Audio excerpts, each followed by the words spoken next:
Welcome back to the Dream Abroad. Please subscribe my channel for the more information and ask me about any question. And if you need any type of help, you can ask me. I will available for you and I will provide all types of help as you want. अच्छा जी, आज हम बात करते हैं कि हमारा जो next topic है वो बहुत ही इम्पोर्टेंट है।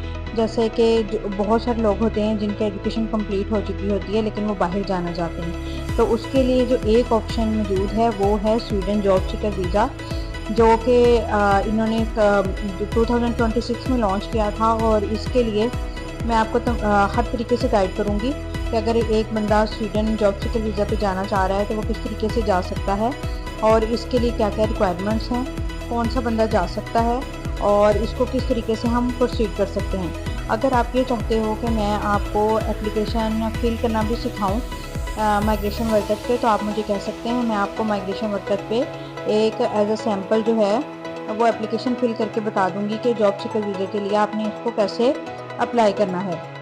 अच्छा जी, हम अब इसको शुरू करते हैं। सबसे पहले तो ये है कि जॉब सीकर जो वीज़ा है वो होता क्या है।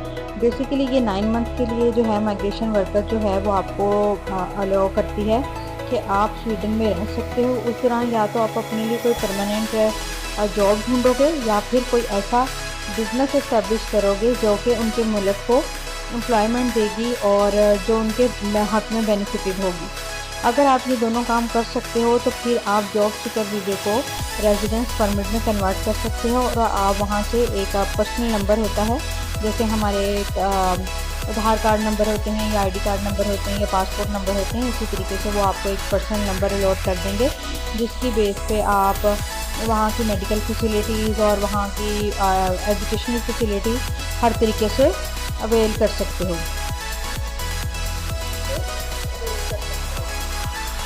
अच्छा जी, उसके बाद नेक्स्ट हम आते हैं कि इसके लिए अप्लाई जब करते हैं तो उसके लिए मेनली किन चीज़ों की ज़रूरत है। एक तो आपके पास वैलिड पासपोर्ट होना चाहिए जिसकी लिमिट कम से कम 9 माह रहती हो। आपकी क्वालिफ़िकेशन जो है सेकंड साइकिल डिग्री के मुताबिक होनी चाहिए। सेकंड साइकिल डिग्री से मुराद ये है कि आपने बैचलर में जो 60 क्रेडिट आवर हैं वो कंप्लीट किए हों या उससे ज़्यादा कंप्लीट किए हों, यानी 60 क्रेडिट आवर से कम नहीं होनी चाहिए। और आपके पास एक जेन्युइनली प्लान होना चाहिए कि अगर आप वहाँ पे अपने लिए कोई काम ढूंढोगे तो कैसे ढूंढोगे, अगर वहाँ पे आप अपना बिज़नेस स्टार्ट करना चाहते हो तो वो किस तरीके से स्टार्ट कर सकते हो। यानी कि ये एप्लीकेशन का हिस्सा नहीं है, लेकिन माइग्रेशन वर्कर जब आपको इंटरव्यू कॉल के लिए बुलाती है तब वो आपसे पूछ सकती है या आपसे बाद में वो डिमांड कर सकते हैं कि अगर आपने बिज़नेस करना है तो बिज़नेस प्लान जो आपने बनाया है वो हमें सेंड करें, या इंटरव्यू में उस काम से रिलेटेड वो आपसे पूछ सकते हैं। इसलिए प्लान जो भी करना है वो जेन्युइनली करना है, तो यानी कि आपने अपना काम किसी के साथ करना है या फिर अपना बिजनेस रन करना है। अच्छा, उसके बाद हम बात कर लेते हैं कि अगर हमने अप्लाई करना है तो हमारे पास कितनी इनकम जो है वो हमने शो करवानी है बैंक स्टेटमेंट की फॉर्म में। तो उसके लिए माइग्रेशन वर्कर कहता है कि आपके पास 13,000 पर मंथ होने चाहिए। अगर यानी कि आपने 6 मंथ या 9 मंथ के लिए जितने भी टाइम के लिए वीज़ा लेना चाह रहे हो तो उसी को आप मल्टीप्लाई कर दोगे, यानी कि अगर हम 13,000 को 9 के साथ मल्टीप्लाई करेंगे तो ये बन जाएगा 1,17,000 जो बन जाएगा। ये आपके अकाउंट में होना चाहिए। ऐसी की तो मुराद ये है कि आप इसको अपने अपने करेंसी में कन्वर्ट करोगे और उसी के मुताबिक वहाँ की अमाउंट में शो करवाओगे। और कोशिश ये करनी है कि जब आप इसको कन्वर्ट करो तो आप 2-4 लाख ऊपर रखो, ताकि क्योंकि करेंसी में फ्लक्चुएशन आता है तो उसकी वजह से बाद में प्रॉब्लम बन सकता है। इसलिए आपने पहले ही 2-4 लाख ऊपर रखवा लेने हैं ताकि करेंसी रेट ऊपर या नीचे जाए तो आपको उससे कोई फ़र्क ना पड़े। ये बेसिकली ये जो आपने बैंक स्टेटमेंट शो करवानी है, ये आपने ये दिखाना है कि इन केस अगर आपको वहाँ पर जाकर जॉब नहीं भी मिलती है, आपके पास रेजिडेंस परमिट नहीं भी होता है, तो आप 9th मंथ में कोई गलत काम नहीं करोगे। आपके पास इतनी इनकम है कि आप इजीली अपने आप को वहाँ पे मूव करवा सकोगे, अपना खर्चा उठा सकोगे। अच्छा, अब हम बात कर लेते हैं कि ये बैंक स्टेटमेंट जो है वो कितनी पुरानी होनी चाहिए। ये आपकी तकरीबन 3 से 6 माह पुरानी होनी चाहिए और इसमें आपने ये भी बताना है कि ये अमाउंट कहाँ से आई है اور اس کا لیگلی پروف بھی آپ نے دینا ہے. اپلیکیشن کے ساتھ ہی یہ لگتی ہیں چیزیں. اگر آپ لیگلی پروف دو گے تب بھی ٹھیک ہے. اگر فرض کرو کہ آپ صرف بینک اسٹیٹمنٹ لگا دیتے ہو تو مائگریشن ورکر جو ہے وہ ڈیورنگ انٹرویو یا پھر وہ آپ سے بعد میں ڈیمانڈ کر سکتے ہیں کہ یہ انکم آپ کے پاس کہاں سے آئی ہے, اس کا پروف ہمیں چاہیے. تو اس لیے اس کا جو بھی جینوئنلی پروف ہے وہ آپ کو مائگریشن ورکر کو پرووائڈ کرنا پڑتا ہے. اس لیے کوئی بھی جعلی کام نہ کریں, جو بھی کام کرنا ہے وہ اوریجنلی کام کریں. اچھا جی, اس کے بعد نیکسٹ ہے جو اس ویزا کی ایک اسپیشلٹی ہے وہ یہ ہے کہ آپ کو ہیلتھ انشورنس لینا پڑے گی. تو بہت ساری کمپنیز ہیں جو کہ ہیلتھ انشورنس دیتی ہیں اور وہ 5 to 10 منٹس میں آپ کو وہ ڈاکومنٹس پرووائڈ کر دیتی ہیں جو کہ اپنے ویزا کے ساتھ اٹیچ کرنے ہیں. اور جب آپ وہاں پہ پہنچو گے تو آپ کی تب ہی انشورنس سٹارٹ ہوگی, لیکن وہ کچھ پیمنٹ پہلے لے لیں گے اور جس کی وجہ سے وہ آپ کو اپنے ڈاکومنٹس پرووائڈ کریں گے. اس میں آپ کی تقریباً جو اچھی انشورنس ہے جن کی تقریباً 69 to 70 یورو پر منتھ ہے چارجز ہیں, وہ آپ کو تمام قسم کی انشورنس جو ہے وہ اس میں کور کر کے دیتے ہیں, یعنی کہ ڈینٹل اینڈ آل ہیلتھ جتنی بھی انشورنس ہے وہ اس کے اندر انکلوڈ ہوگی. اچھا, اور دوسری بات یہ ہے کہ اگر آپ انشورنس خریدتے ہو اور اگر ان کیس آپ کا ویزا گرانٹ نہیں ہوتا تو پھر کیا ہوگا کہ آپ اس کو کسی بھی ٹائم کینسل کر سکتے ہو اور اس کا جو ریفنڈ پروسیس ہے اس کو انیشیٹ کر کے اپنا ریفنڈ لے سکتے ہو. اچھا جی, اس کے بعد یہ ہے کہ یہ ہم اپلائی کہاں سے کر سکتے ہیں. ہم ان سائڈ سویڈن کر سکتے ہیں یا آؤٹ سائڈ سویڈن ہونا ضروری ہے. تو یہ جاب سیکر ویزا ہے, اس کے لیے آپ کو آؤٹ سائڈ سویڈن ہونا ضروری ہے.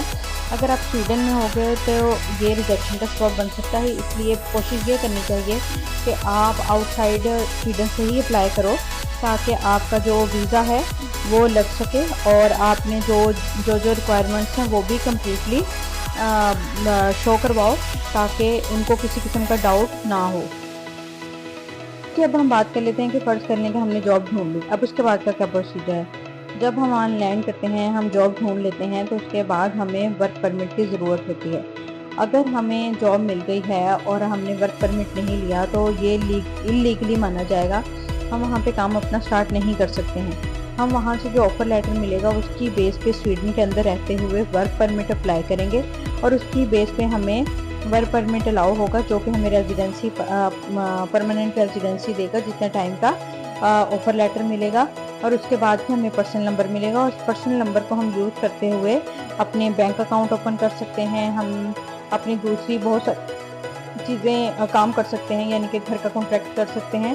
تو اس لیے جب بھی آپ نے جاب ڈھونڈ لینی ہے یا آپ نے اپنا بزنس اسٹیبلش کرنا ہے تو وہاں پہ آپ کو ورک پرمٹ یا پھر بزنس پرمٹ کی پرمیشن ہوگی, اس کے بعد ہی آپ سٹارٹ کر سکتے ہو. اچھا جی, اس کے بعد ہم بات کر لیتے ہیں کہ بہت سارے اسٹوڈنٹس ہوتے ہیں جو کہ سویڈن میں جاتے ہیں. تو اس کے لیے کیا طریقہ کار ہے کہ جیسے ہی آپ کے 2 سیمسٹرز کمپلیٹ ہوتے ہیں اس کے بعد بھی آپ جو ہے اس کو اپلائی کر سکتے ہو, ورک پرمٹ کے لیے اپلائی کر سکتے ہو. یعنی کہ آپ کے 2 سیمسٹرز کمپلیٹ ہو گئے ہیں, 1 سال کمپلیٹ ہو گیا ہے, آپ کی جو کریڈٹ آر کی جتنے ریکوائرڈ کریڈٹ آر تھے وہ آپ نے کمپلیٹ کر لیے ہیں. اب آپ کا تھیسس ورک ہے تو اس دوران میں آپ جاب ڈھونڈ کے تو اس کو ورک پرمٹ پہ کنورٹ کروا سکتے ہو اور اس کے لیے آپ کو سویڈن سے باہر جانے کی ضرورت نہیں پڑے گی. آپ سویڈن کے اندر رہتے ہوئے ہی ورک پرمٹ الاؤ کر سکتے ہو, اپلائی کر سکتے ہو اور آپ ایزیلی اس کو حاصل بھی کر لیتے ہو کیونکہ ان کی اسٹریٹجی یہی ہے کہ اگر آپ آئے ہو تو ان کی کنٹری کو کوئی نہ کوئی فائدہ دے. جی, اس کے بعد ہم یہ آ جاتے ہیں کہ اپلیکیشن فیس کتنی ہوتی ہے. جب ہم ریزیڈنس پرمٹ اپلائی کرتے ہیں تو اس کے لیے 2200 ایسی کی ہوتی ہے جو فی ہوتی ہے. یا آپ اپنے کریڈٹ کارڈ یا ڈیبٹ کارڈ سے ایزیلی پے کر سکتے ہو. اور اس کے علاوہ آپ کی انشورنس کی فیس ہوگی جو کہ 64 یورو سے 70 یورو تک کے درمیان میں ہوگی. اس کے علاوہ اس ٹائم پہ آپ کا کسی قسم کا بھی اور کوئی خرچہ نہیں ہے. بس آپ کو یہ فی پے کرنی ہے اور آپ نے مائگریشن ورکر کا رپلائی کا ویٹ کرنا ہے. وہ جیسے ہی آپ کا کیس پروسیڈ ہوگا وہ آپ کو انفارم کر دیں گے. اچھا جی, اس کے بعد یہ ہے کہ یہ پرمٹ کتنے ٹائم کے لیے ہوتا ہے. یہ پرمٹ جو ہے یہ آپ کا تقریباً 9 ماہ کے ٹائم میں ہوتا ہے. آپ اس کو آگے ورک پرمٹ میں کنورٹ کروا سکتے ہو. ایکچوئل پیریڈ جو ہے وہ آپ کے اپلیکیشن اور پاسپورٹ پہ ڈیپینڈ کرتی ہے. ضروری نہیں کہ آپ کو 9 ماہ کا ہی ملے. ہو سکتا ہے کہ آپ نے 9 ماہ کا اپلائی کیا ہو تو آپ کو 6 منتھ کا ऑफिसर अलाउ करे और उसके बाद आपको दोबारा से अप्लाई करना पड़े। तो ये कुछ चीज़ें हैं जो कि माइग्रेशन वर्कर्स की टाइम बाय टाइम चेंज होती रहती हैं, लेकिन अभी तक उनका जो टाइम पीरियड है वो 9 मंथ ही है। अच्छा जी, अब नेक्स्ट ये बात कर लेते हैं कि क्या ये जो परमिट है ये परमानेंट है। नहीं, ये परमानेंट नहीं है, ये आपको सिर्फ एक स्पेसिफिक टाइम पीरियड के लिए दिया जाता है और इस टाइम पीरियड में बेसिकली आपको अलाउ किया जाता है कि आप अपनी जो जॉब है वो फाइंड कर लें, या फिर आप अपना बिजनेस जो भी स्टार्ट करना चाहते हैं उसको एक्सप्लोर कर लें और उसके बाद आप इसको किसी भी दूसरे वर्क परमिट में कन्वर्ट करने के एप्लीकेबल हैं। तो इसलिए ये जो है वर्क परमिट है ये परमानेंट नहीं है, अलबत्ता ये है कि आप वहाँ पे अपनी जॉब फाइंड करो और उसको परमानेंट रेजिडेंसी की तरफ लेके जाओ और फिर टाइम गुजरने के बाद आप पासपोर्ट के लिए भी एलिजिबल होगे। ये जो इन्फॉर्मेशन मैंने आपको प्रोवाइड की है ये लेटेस्ट इन्फॉर्मेशन है अकॉर्डिंग टू वेबसाइट। लेकिन इलेक्शन होने वाले हैं जिसकी वजह से मुख्तलिफ रूल्स चेंज हो रहे हैं। जैसे कि अभी पिछले ही दिनों में उन्होंने एक ये रूल किया है कि जो इस सितंबर इनटेक में स्टूडेंट्स आएंगे वो 15 आवर एलिजिबल होंगे काम करने के लिए, वो 20, जबकि पिछले टाइम के मुताबिक वो 20 आवर या फिर अनलिमिटेड काम करने के लिए एलिजिबल थे, लेकिन उन्होंने ये रूल चेंज करके सिर्फ 15 आवर्स के लिए रख दिया। इसी तरीके से अब इलेक्शन होने वाले हैं तो कुछ बहुत सारे चेंजेस आ रहे हैं और रूल स्ट्रिक्ट हो रहे हैं। तो आप जब भी वीज़ा अप्लाई करें आप एक दफ़ा माइग्रेशन वर्कर की वेबसाइट पे जाएं और अपनी तसल्ली से हर चीज़ को देख के फिर उसके मुताबिक अपनी प्लानिंग करें और उसी को स्ट्रॉन्ग बना के फिर आप अपनी एप्लीकेशन को मूव ऑन करें ताकि आपका वीज़ा लग सके।